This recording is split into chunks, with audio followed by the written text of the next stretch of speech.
الباب الأول. أعوذ بالله من الشيطان الرجيم. بسم الله الرحمن الرحيم.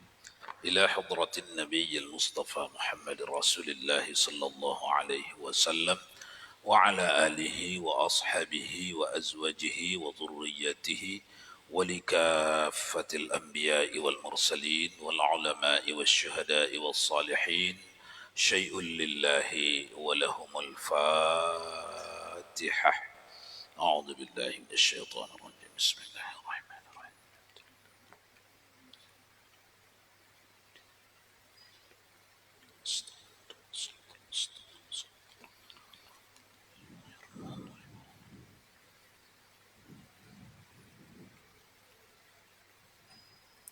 فقال المؤلف رحمه الله تعالى وأدم نفعنا بعلومه في الدارين آمين.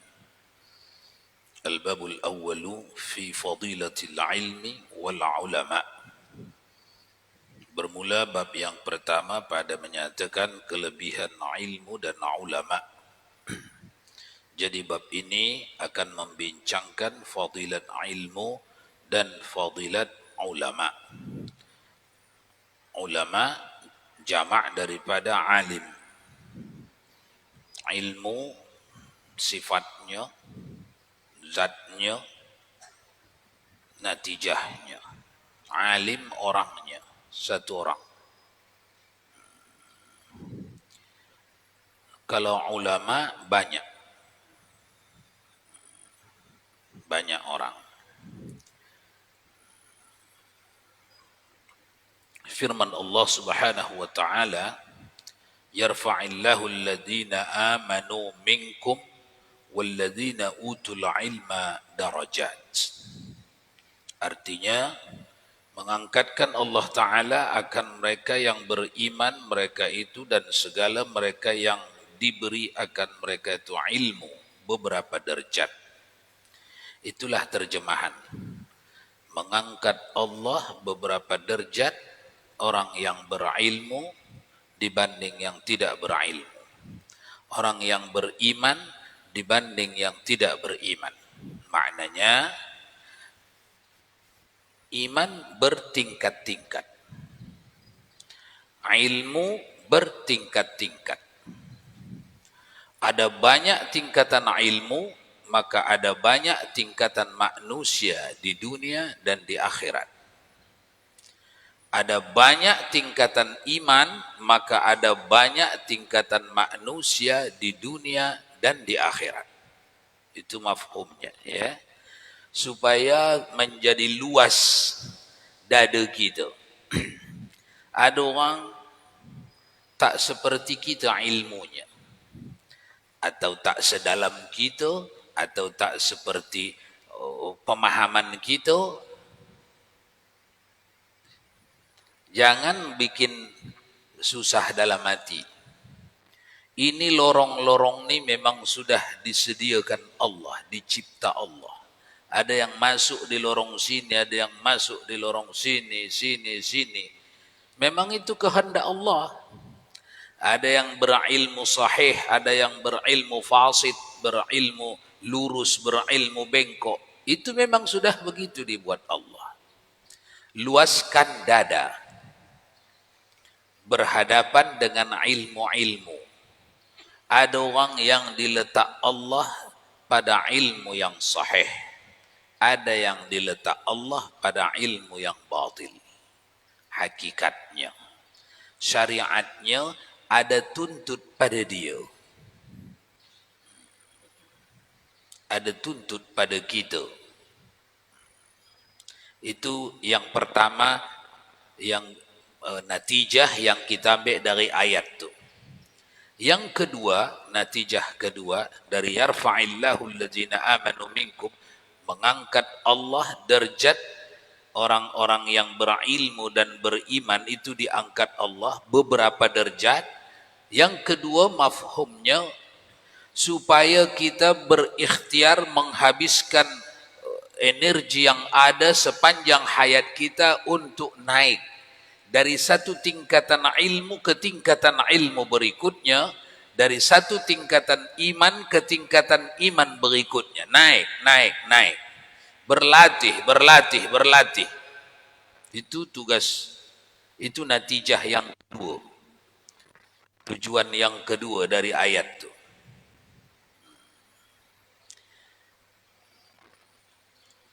Yang ketiga, tujuan ketiga, natijah ketiga, supaya menyerah kita kepada Allah dalam ikhtiar, bahwa ikhtiar kita tu nak mencari ilmu, memahami iman, lalu nak istiqamah dalam satu tingkatan iman, itu tidak hasil dari ikhtiar kita sendiri, melainkan dari inayah Allah, tolongan Allah.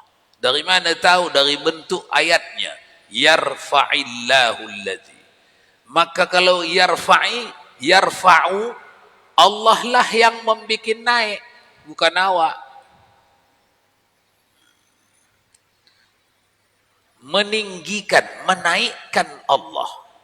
Jadi siapa bikin naik? Allah. Orang yang tinggi keistiqomahannya, tinggi ilmunya, ma'rifatnya, siapa yang bikin tinggi? Allah. Orang yang tak naik-naik ma'rifatnya, siapa bikin tak naik-naik? Allah. Orang yang melencong pun, siapa bikin melencong? Allah. Yang mana yang nak kita marah? Yang nak kita geramati, marah, tak suka? Tak ada. Hakikat. Letak itu di dalam. Hakikat. Tak hakikat saja ya. Di luar apa? Syariat. Syariat. Jadi kalau ada marah, marah syariat, bukan marah nafsu. Kalau ada protes, protes syariah, bukan protes nafsu. Beza itu. Kalau protes nafsu, kalau tak berhasil, pening palu. Geramati, pening palu. Kalau protes yang menjalankan perintah Allah, perintah syariat, tak ada pening palu. Karena dia tahu, dia jalankan amar ma'ruf, nahi mungkar, protes, melarang kemungkaran, dia jalankan itu atas perintah syariat. Bukan untuk mengubah. Yang bisa mengubah siapa? Allah Subhanahu wa ta'ala. Pelan-pelan kita bersikap dari situ ya, supaya ada keuntungan dari setiap ijtihad kita, jihad kita, kesungguh-sungguhan kita. Tidak sedikit orang di akhirat dari sungguh-sungguhnya, dari ijtihadnya, dari bersungguh-sungguhnya di dunia, dia tak dapat apa-apa. Sebab sungguh-sungguhnya berangkat dari hawa nafsunya. Allah larang minum khamar. Ini harus berhenti minum khamar ini. Kalau tak berhenti ini minum khamar, saya kejar ini sampai ke lubang cacing ini. Rupanya tulisan Allah pada orang ni memang peminum khamar sampai akhir hayat umpama. Tak berhenti. Sudah ditegakkannya nahi mungkar. Marah, kesal, membatin di dalam. Sehingga kalau tengok mukanya geram saja yang ada, marah. Keluarganya pun ikut dimusuhi. Terakhir bebeknya pun dimusuhi juga. Karena geramnya tak dengar cakap, tak dengar dakwah, tak dengar yang hak, tak mau menerima kebaikan, hak. Ini orang ni nahi mungkar, tapi datangnya dari syahwat, dari hawa nafsu. Di situ terbungkus bersembunyi syaitan mengitari hawa nafsu. Ini harus kamu bantah ini. Ini harus kamu hentikan ini. Jangan kamu berhenti. Kan perintah Allah. Amar ma'ruf nahi mungkar. Oh iya, tak boleh berhenti kita. Harus kita hantam ini. Kita tak. Kita berangkat menjalankan amar ma'ruf nahi mungkar ini berangkat dari perintah. Ini perintah. Yang diperintah ni tidak selamanya mesti ditunaikan Allah. Di perintah Allah tak, di dakwah itu Abu Lahab. Abu Jahal. Diperintah tak di dakwah Nabi? Diperintah. Berhasil tak? Tak berhasil. Abu Bakar diperintah tak di dakwah, diajak? Berhasil tak? Berhasil. Jadi mulai dari menjalankan dakwah pun, ikhtiar pun sudah kita pasang ini. Allahumma hazal juh wa alaika tuklan. Begitu Nabi mengajar kita ya. Wahai Allah, ini hanya usaha. Engkau suruh berusaha, inilah yang bisa ku buat, inilah usaha tu. Inilah yang engkau suruh tu. Aku dah buat ni. Wa alaika tuklan. Hasil bukan dari sini. Kuserah pada engkau ya Allah. Tuklan tawakal arti. Baik. Kata Ibnu Abbas radhiyallahu anhuma. Siapa Ibnu Abbas? Seorang penafsir terbaik dalam Islam yang dilebihkan Rasulullah dalam urusan tafsir. 2 kali didoakan Nabi secara takhassus. Radhiyallahu anhuma. Bagi mereka itu beberapa derajat. Bagi siapa itu? Beriman dan berilmu. Beberapa derajat yang lebih atas orang mukmin. Orang mukmin biasa. Siapa itu orang mukmin biasa? Tak bersungguh-sungguh dalam menuntut ilmu, tak bersungguh-sungguh dalam meningkatkan iman. Tapi dia mukmin. Dia salat, puasa, zakat, haji. Raya okey. Sedekah, zakat, infak okey. Tapi yang dua ni tidak hadir dia. Bergiat menambah ilmu, bergiat menaikkan iman. Dia tidak ikut. Masih mukmin tak itu? Masih. Mukmin yang disebut di sini bergiat, berusaha menambah ilmu dan menambah iman. 700 derajat barang yang diantara derajat itu perjalanan 500 tahun. Jadi orang yang menuntut ilmu dan istiqamah dalam imannya dengan dibanding orang yang tidak menuntut ilmu dan tidak istiqamah dalam iman itu besok di akhirat tempat mereka pangkatnya, kepangkatannya 700 derajat, 700 tingkat. Satu tingkat 500 tahun. Perjalanan 500 tahun seperti barang yang 1 derajat kepada 1 derajat antara langit dan bumi. Jadi tuan-tuan, ini cerita kepangkatan ini. Cerita kepangkatan. Kalau kepangkatan sebut 1 kali sebut tapi di dalamnya ada fasilitas. Di dunia pun begitu. Camat, lurah, misal di bawah lurah apa? RW. Sekali sebut saja, tapi orang dah tahu itu. Kalau kantor camat itu macam mana, kalau kantor RW itu macam mana, dah tahu. Itu bicara Ibnu Abbas begitu. 1 derajat perjalanan 500 tahun. Setara dengan perjalanan dari 1 langit ke 1 langit. Kali 700. 500 tahun kali 700 tingkat. Berapa tingkat? Berapa tahun itu?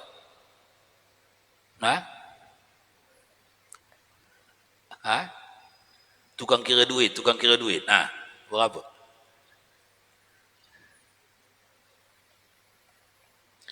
Kalau sudah dapat angkanya, jangan berhenti di angka. Karena Ibnu Abbas tidak sedang berbicara angka. Dia berbicara simbol. Sama seperti ini tadi. Camat, bupati, gubernur, presiden, tinggal satu sebut. Tapi orang dah paham. Kantor camat sama kantor presiden sudah dapat dipisahkan di kepala. Sekali sebut saja orang. Sudah. Muslim mengamalkan apa-apa yang perintah Allah, puasa, solat, zakat, haji, tapi alfa dia, absen dia, dua bab. Menuntut ilmu, iqamahkan, menjazamkan, menggigit iman dengan geraham. Dia alfa di situ. Dia jatuh dalam pangkat yang rendah, tak ikut dia di dalam pangkat tinggi. Kalau begitu menjadi penting tak ini? Penting. Yarfa'illahu alladhina amanu minkum walladhina utul ilma darajat. Itu jaminan Allah itu. Kalau berkekalan kita di dalam menuntut ilmu dan menjazamkan iman, menggigit iman, kita dijamin Allah dalam kepangkatan yang belum disebutkan. Entah di lantai berapa, tapi masuk di sini. Berapa banyak lantai? 700 banyak lantai. Ada orang yang diletakkan Allah di antara penuntut ilmu dan beriman, ada yang diletakkan Allah di lantai 1, 2, 3 sampai lantai 700. Tingkat 700. Setiap satu tingkat ke satu tingkat setara dengan antara langit dan bumi. Begitu besok di surga. Jadi surga itu jangan kira sebesar 7 kali langit dan bumi, no.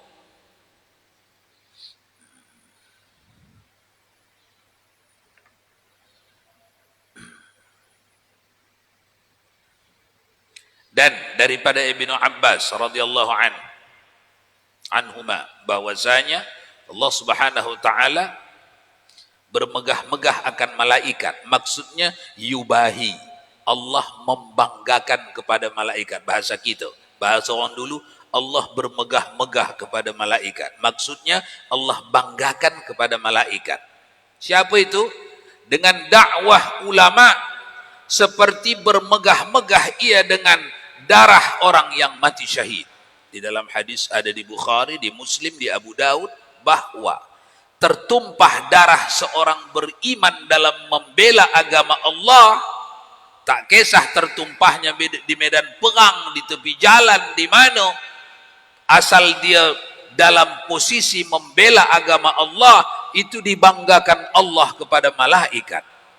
Setara dengan orang ini menuntut ilmu dan istiqamah dalam iman. Ini dibanggakan Allah ini orang. Tidak disebut di sini S1, S2, S3 ya, tidak disebut di sini. Gelar-gelar tidak disebut di sini. Menuntut ilmu, niatnya hendak mencari ilmu Allah, hendak mencari ridha Allah. Siapapun dia, tua kah, muda kah, orang kampung, orang kota kah, darah hijau, darah biru kah, dia masuk di situ. Asal niatnya hendak mencari ridha Allah, dia masuk. Sebaliknya, kalau niatnya bukan untuk mencari ridha Allah, tak masuk dia.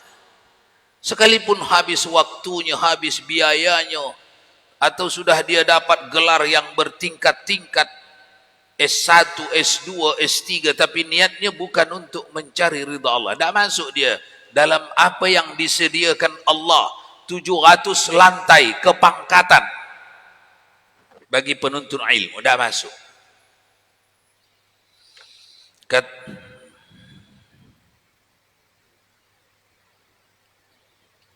Bismillahirrahmanirrahim. Gini Bu ya, masalah penuntut ilmu tadi kan mendapatkan fadilah 700 derajat Bu ya.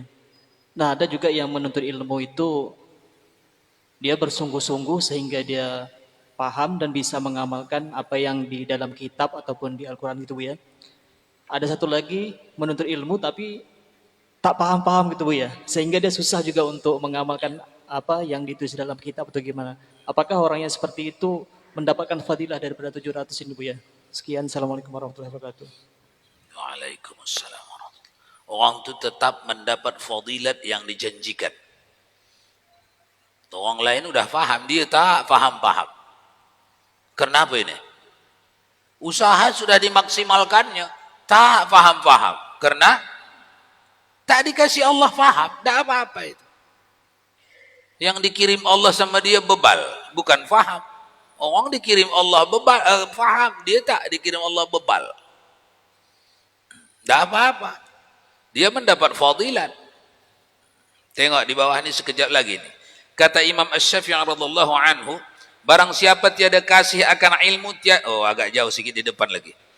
Barang siapa tiada kasih akan ilmu, tiada kebajikan daripadanya. Maka jangan ada di antara kamu dan antaranya berkenalan dan bertolan, berkawan maksudnya. Dan bertolan dengan dia. Maka bahwasanya ilmu itu menghidupkan apa itu? Segumpal hati. Ilmu itu menghidupkan qalbu, segumpal hati. Dan sabda Nabi sallallahu alaihi wasallam, "Talabul ilmi faridatun ala kulli muslimin wa muslimatin." Menuntut ilmu itu fardu atas tiap-tiap muslim laki dan muslim perempuan. Menuntut ilmu. Mari kita dekati dulu. Ini hadis sahih nih, harus jelas pemahamannya. Semua ittifaq, sepakat ulama Syafi'iyah, Malikiyah, Hanbaliyah, Hanafiyah sepakat bahwa menuntut ilmu fardu ain yang diwajibkan Allah itu wajib laki perempuan. Wajib. Tapi dari siapa wajib dituntut? Perempuan wajib dituntutnya dari suaminya. Kalau sudah bersuamilah, kalau belum bersuami dari ayahnya. Kalau ayahnya tidak dapat mengajarkannya, wajib ayahnya mendatangkan orang yang hendak mengajarinya atau membawa anaknya belajar. Dari situ nanti munculnya pesantren-pesantren, sekolah-sekolah.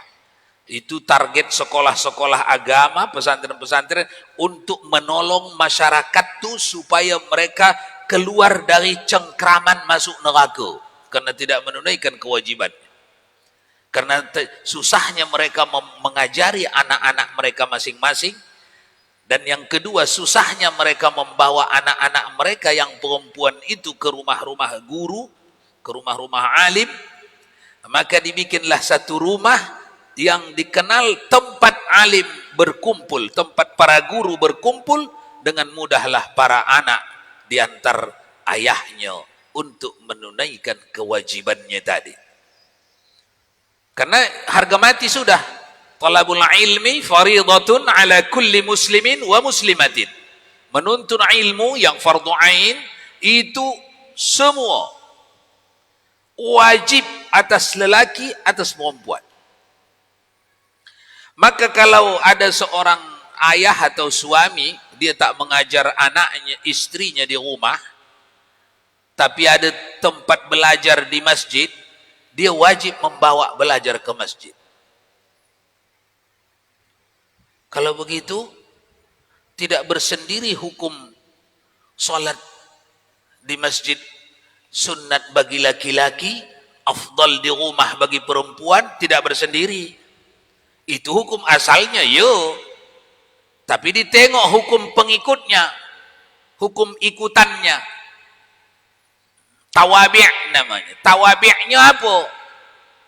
Rentetannya apa? Rentetan awak tak ajar anak bini awak di rumah fardu ain, padahal itu kewajiban awak. Awak wajib panggil orang mengajarinya dan awak tak kerjakan itu. Maka awak wajib membawa ke tempat di mana yang ada diajarkan itu. Itu namanya tawabi'. Munculnya itu dengan ulah hawa, bukan muncul itu di kitab, tertulis di kitab. Dari personil yang seperti ini modelnya. Apa itu? Tak mengajar, padahal itu kewajibannya. Tak mampu membawa orang untuk mengajar, padahal itu kewajibannya. Ada di sana tempat belajar, wajib dibawa. Maka berduyun-duyun mereka datang ke masjid yang sekaligus solat berjamaah, kedatangannya kedatangan sunat apa kedatangan wajib? Hah? Kedatangan wajib. Hukum asalnya tadi kalau hanya solat fardu tok, tidak ada yang wajib yang nak dikejar. Berarti yang dikejar yang sunat.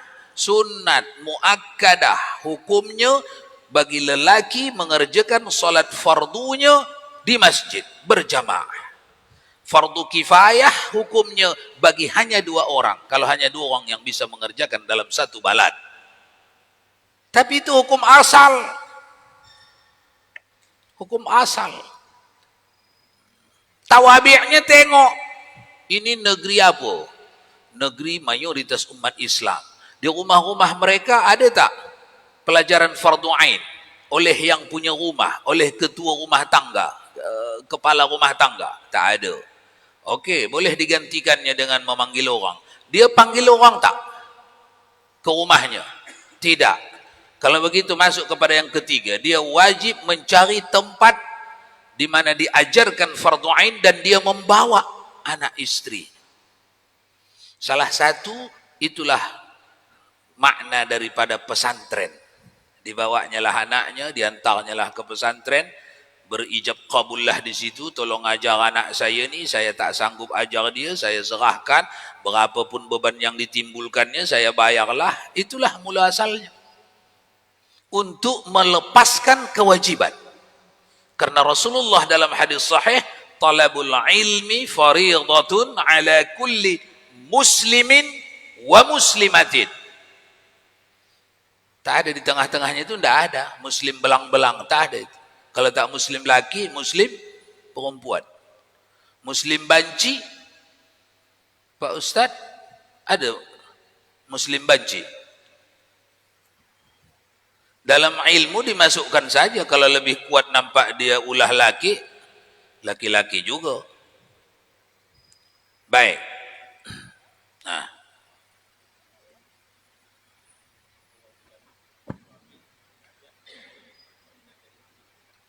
Mengajak. Iya.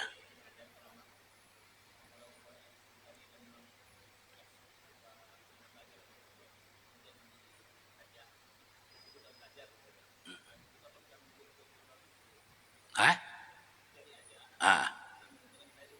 Iya.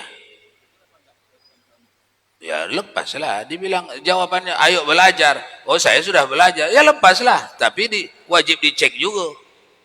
Belajar apa yang awak belajar itu dulu? Entah kulit-kulitnya. Ada 2 macam. Ada kulit ke kulit, ada kulit-kulit. Jadi hendak dicek karena itu sudah kewajiban kita, pemikul rumah tangga. Okey, sudah belajar. Mari kita muzakarah. Jangan-jangan dah lupa awak. Supaya sah solat kita ini ada syarat sah 4. Ada rukun 13. Ada pembatal 12. Mari kita tengok dulu balik. Masih ingat tak awak ni? Supaya sah mandi junub kita ni ada rukun 2. Mari kita tengok. Masih ingat tak awak ni?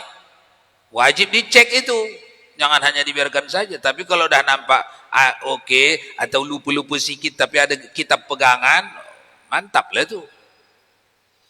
Bukan target kita hendak menyusahkan dia, tak. Melepaskan dia dari tanggungjawab kita di akhirat besok. Kenapa engkau tak ajar binimu ini? Kenapa engkau tak ajar anakmu ni? Kewajiban ada padamu. Buktinya engkau bisa menyekolahkannya di kedokteran, di kelautan, di astronomi dan selain dan seterusnya. Engkau bisa. Kenapa tak bisa mendatangkan ustaz, mendatangkan orang yang bisa menerangkan fardu ain, menerangkan syarat-syarat rukun-rukun salat, sifat 20 dalam tauhid, dalam tasawuf, penyakit-penyakit batin, apa itu sum'ah, apa itu riya', takabbur, kazab. Wajib, bukan sunat. Jadi akan sampai kita di situ besok. Yauma la yanfa'u malun wala banun. Di waktu yang kita menyesal tapi tak ada gunanya lagi. Akan sampai kita di situ pada satu ketika yang kita menyesal di waktu itu tapi tak ada gunanya lagi. Yauma la yanfa'u malun wala banun illa man atallaha biqalbin salim. Jadi menyesal hari ini, membaiki hari ini, merajut hari ini jauh lebih baik.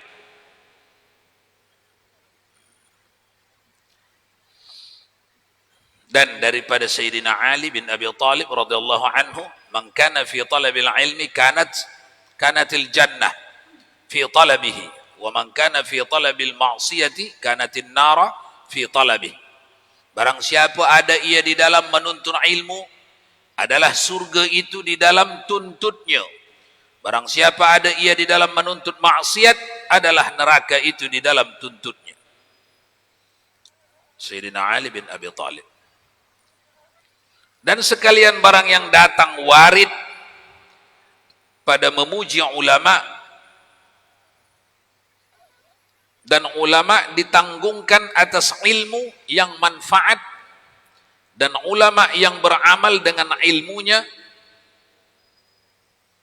karena ulama yang tiada beramal dengan ilmunya itu dicela oleh syarak sehingga cela, maksudnya cela yang amat kuat, seperti hadis Sayyidina Umar yang lagi akan datang. Jadi tuan-tuan, acuannya menengok ulama yang hendak kita belajar, atau yang hendak kita hantar anak kita belajar, atau yang hendak kita bawa tadi belajar tu, hendak ditengok keistiqomahannya dengan ilmunya. Jangan pula jauh dirinya dengan ilmunya. Ilmunya di sini mantap, bagus, okey, tapi dirinya di sini jauh. Lain orangnya, lain cakapnya. Saya ustaz tak pandai saya menengoknya. Ini ustaz kami ini yang ada di kampung kami ini ustaz yang hak atau ustaz batil. Ini ustaz kami ini ustaz yang soleh atau yang jahat. Tak tahu saya. Kalau tak tahu bertanya kepada yang tahu.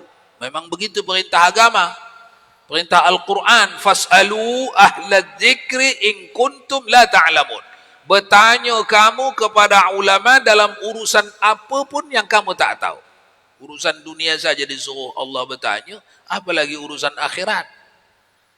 Jangan sembarangan memasukkan anak ke sekolah yang asal mewah gedungnya, jangan.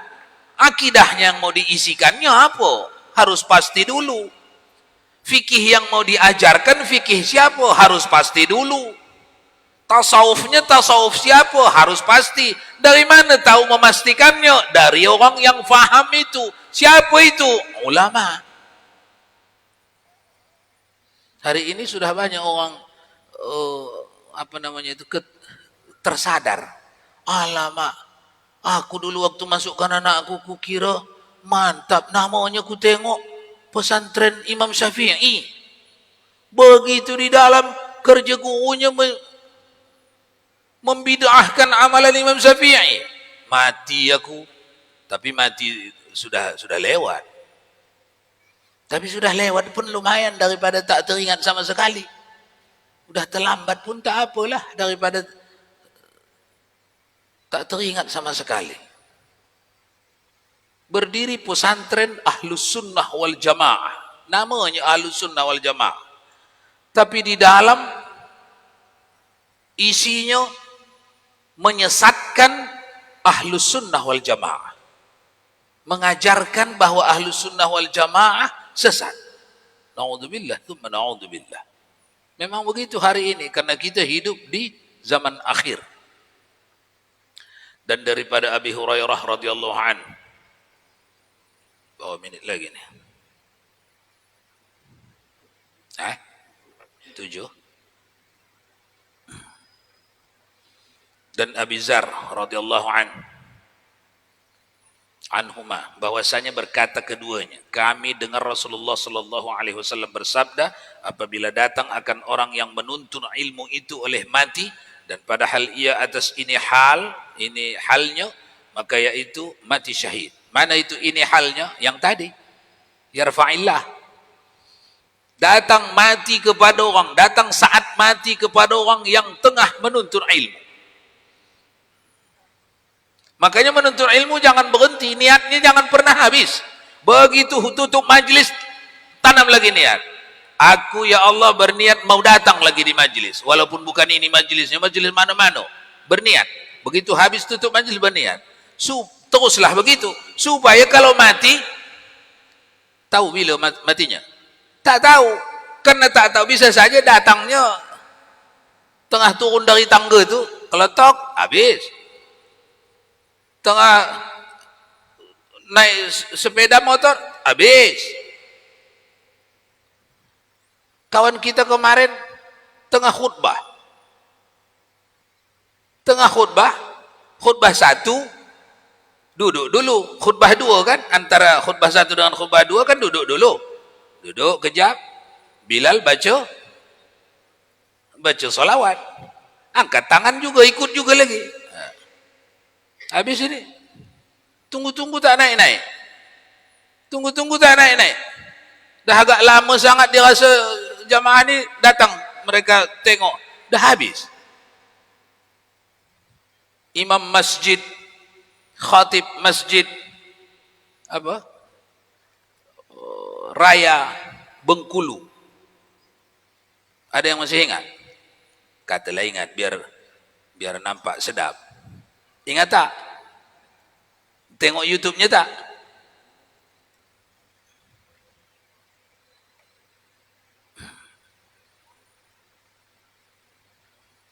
Siapa yang didatangi mati sedang di dalam hatinya tidak terlepas niat untuk menuntut ilmu dan tidak terlepas istiqamah di dalam tauhid, di dalam akidah, orang tu mati syahid. Jadi dua tugas kita di sini. Niat menuntut ilmu tak pernah habis. Yang kedua, berjalan di atas tauhid yang sudah kita belajar. Jangan tengok tauhid orang yang tinggi-tinggi, tak telap kita itu. Yang awak mau ikut tauhidnya Ibnu Arabi, Abdul Qadir Jailani, belum di situ kita. Tauhid Imam Sanusi yang kita dah baca, yang Aqidatun Najin, itulah tauhid kita. Sifat 20, pegang itu. La yataharraka bi syai'in illa bi iznillah.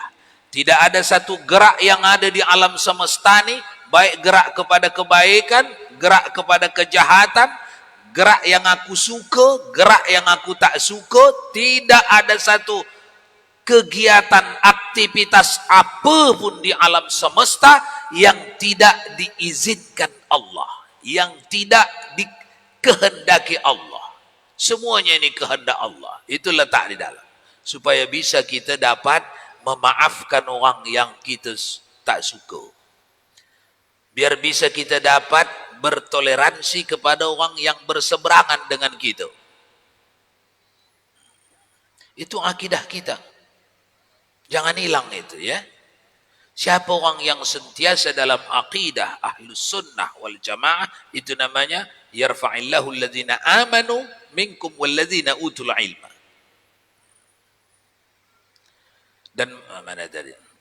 Mati syahid satu, dan memadalah ilmu itu kemuliaannya, bahwasanya tiap-tiap seorang mendakwakan dia, dan memadalah jahil itu kejinya. Maksudnya itu tuan-tuan, maksud cakap nih, sudah masuk dia di dalam rombongan itu sudah merupakan kehormatan tingginya di akhirat. Masuk dia di dalam dua kategori itu. Sentiasa menuntut ilmu, sentiasa istiqamah dalam akidah, dalam tauhid. Itu sudah membuat dia terhormat di akhirat. Sebaliknya, dijauhinya dua itu sudah membuat dia amat terhina di akhirat. Nah, itu maksudnya. Kuncinya, bahwasanya mengingkar tiap-tiap seorang akan dia. Qala Nabi sallallahu alaihi wasallam li Ibnu Mas'ud radhiyallahu anhu, ya Ibnu Mas'ud, julusaka sa'atan fi majlisil ilmi la tamsi qalaman wa la taktub harfan khairul laka min 'itqi alfa ruqbah wa nazruka ila wajhil 'alimi khairul laka min alfi faras tasaddaqta biha fi sabilillahi wa salamuka 'alal 'alim khairul laka min ibadati alfa sanah. Sabda Nabi sallallahu alaihi wasallam kepada Ibnu Mas'ud. Ini Nabi bercakap dengan Ibnu Mas'ud. Khitabnya kepada Ibnu Mas'ud karena Ibnu Mas'ud yang ada depan Nabi, tapi sebenarnya khitab umumnya ke kita. Mari kita tengok. Hai Ibnu Mas'ud, duduk engkau 1 jam, 1 saat, bukan 1 jam kita itu. Sekali duduk, bisa setengah jam, bisa 1/4 jam, sekali duduk maksudnya. Duduk engkau 1 saat, maksudnya sekali duduk engkau pada majlis ilmu, padahal tiada engkau menyentuh qalam, tak bawa pena pun, tiada menyentuh qalam, dan tiada engkau menyurat 1 huruf, engkau tak menulis pun. Padahal mestinya orang belajar tuh bawa pena, tulis apa yang penting-penting ditulis, tapi engkau tak, hanya duduk aja. Terlebih baik daripada memerdekakan 1000 sahaya. Sahaya itu hamba. Itu pahalanya orang yang duduk di majlis ilmu, padahal syarat menuntut ilmu tak dipenuhinya. Orang menuntut ilmu itu disiapkannya lah penanya, disiapkannya lah pensilnya, apa yang penting-penting yang dia faham dituliskannya lah biar tak hilang. Yang ni tak, itu pun tak dipenuhi, duduk saja. Itu saja sudah mendapat pahala lebih baik daripada memerdekakan 1000 hamba sahaya. Apalagi duduk dengan pensel, dengan pena, itu maksudnya. Dengan kertas, dengan catatan. Kalau hari ini bukan catatan saja lagi, bisa merekam, bisa macam-macam alat. Ada buku yang bisa dibeli, ini buku membantu kita. Walaupun tak bawa ke sini, di rumah ada. Ini membantu. Apa yang kita cakap di sini, awak bisa rujuk di rumah. Oh ini tadi gaji kami. Oh ini. Itu membantu. Dan menilik engkau kepada muka orang alim terlebih baik daripada 1000 kuda yang engkau sedekahkan dengan dia di dalam sabilillah. Menilik muka guru orang alim itu lebih baik daripada mensedekahkan 1000 kuda. Kuda bukan kuda beban. Kuda beban murah itu harganya. Ini yang maksud Nabi kuda perang. Kuda perang itu mahal. Kalau 1 kuda perang misalnya berapa? Kira sendirilah, kali 1000. Habis waktu kita. 2. Kemudian, dan memberi salam engkau atas orang alim terlebih baik daripada ibadat 1000 tahun. Ini si A dikasih Allah umur 1000 tahun. Lalu beribadat dia sepanjang 1000 tahun. Tapi ibadat sunnah, amal sunnah. Bukan amal wajib. Dikumpulkanlah perolehannya besok di Qadhi Rabbul Jalil di akhirat. Berapa ton itu? Yang orang ni memberi salam 1 kali kepada orang alim. Ikhlas mencintai orang tu karena Allah. Pahalanya lebih besar. Itu yang dimaksud Nabi. Jangan tak faham gitu. Makanya kalau datang orang-orang soleh ke Karimun, habaib, ulama-ulama, cepat-cepat kejar. Ambil manfaat. Ini baru mengucap salam, belum bermusafahah, belum berpeluk cium. Berpeluk cium selanjutnya ada babnya tersendiri. Mengucap, memandang saja sudah mendapat pahala sebesar ini. Apalagi mengucap salam, apalagi bermusafahah. Sentuh tangan, apalagi berpeluk cium. Jadi kalau datang kedengaran orang-orang soleh, orang-orang alim, habib-habib, jangan tak pergi ya, rugi. Pergi.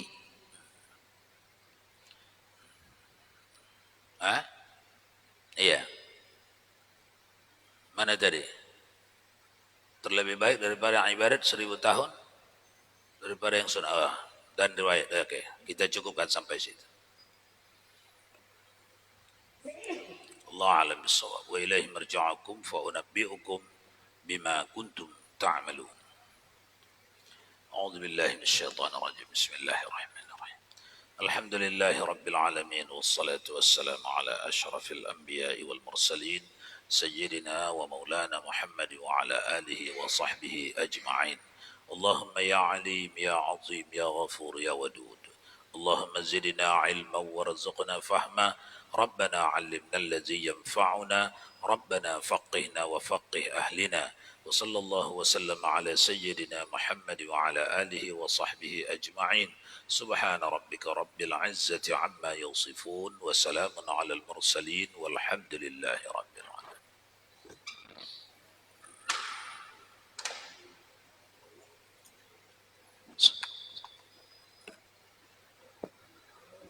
الله